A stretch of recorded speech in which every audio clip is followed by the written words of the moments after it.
how did you fuck up both your feet before Vegas? So I went to St. Paul, and it was like my last rodeo. I mean, I was sitting like, third or fourth in the world, whatever. And I went to St. Paul, like obviously knew I just made my first NFR. Go to St. Paul, and I made the short round, and I was like, this is kind of my last hoorah before I go home. Like, let's party. And so, we go out, and we're in the Letterbuck room, and which is iconic for, just fucking something up in your life. And they shut it down at like 6 o'clock because everybody gets so hammered.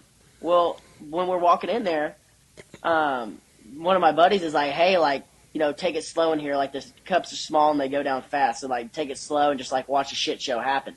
And I was like, all right, whatever. Like, that's a good plan. I'm going to follow it. That's never been my speed. I never followed the plan at all. Well, they closed it at 6, and, it's still, like, daylight out. So I was like, let's go get some more drinks. Well, we go over to a Mexican food place, get some more drinks, and then everybody goes to the bar.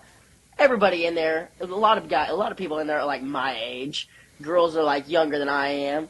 And they're letting all these guys in, and they don't let me in. I'm like, this is fucking bullshit, because I know everybody in here, and I'm not going to tell you who, but there's a lot of people in there that are younger than I am.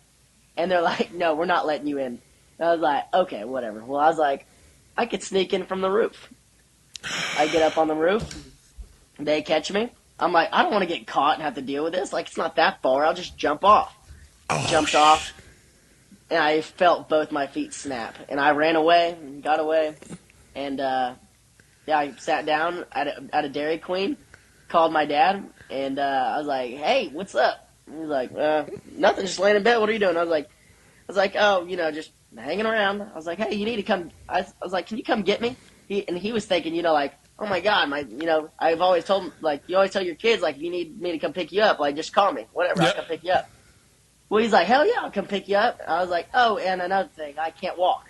He's like, what are you talking about? And I was like, well, I ran away from the bouncers and jumped off a roof, and I think I broke both my feet. And he's like, are you fucking kidding me? And I was like, yeah, just come get me. We'll figure it out later. We'll talk about it in the truck, Dad. I kind of need to get out of the local area. Like, super casual conversation, which was weird. And then, he comes and loads me up. I have one boot off, and my foot is this big. And I was like, yeah, I think we need to go to the hospital. So we go to the hospital. My dad's freaking out way more than I am. And, yeah, so, I have 2 boots on. We drive to Boise the next morning, fly out to Fort Worth, get home.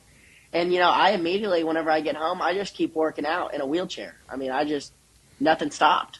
And so, because the finals was 2 months away, 2.5 months away, something like that. And I just never stopped training. So, it was never like I had downtime. Honestly, training was probably way harder in a wheelchair. Oh, sure. Because I was, instead of, running and doing normal cardio, I was in a pool swimming with no feet, swimming laps with no feet. So, that sucked. And so, I went into surgery and, was training 2 days later. It's just how it was. Dude, but if you're going to be dumb, you got to be tough. You knew the finish line was ahead. You knew you had qualified. Like, you weren't going to fucking miss that opportunity. Not your rookie year. You know what I mean? No, hell no. It was just the way it was. Like, my dad and my granddad thought no way he's making it to the finals. And, I was just telling him, hey, it's going to be all right. Like, I'm going to do it. So, we were coming up with plans to, I had lace-up boots made because I was like, if my feet aren't small enough to fit into my boots, I want to be able to wear my red boots. So we had red and white boots made with lace-ups, and we had a deal. We had like a plastic deal to go around my foot to where if the horse fell or I got smashed in the chute, like my foot was going to be okay. We were doing so many things to make sure I was there, and it just wasn't something I was gonna miss, and I was doing everything I could possibly do to get there, and it was never like I felt sorry for myself. Like, it wasn't like, this happened and this horse fell and I broke my foot. It was like, no, you jumped off a fucking roof like a dumbass. You're going to pay for the consequences. Like, this is how it is. Guys, thanks so much for watching the clips. If you would like, please subscribe. Also, if you'd like more clips like this, click here. Or if you'd like to enjoy this whole episode, Click here.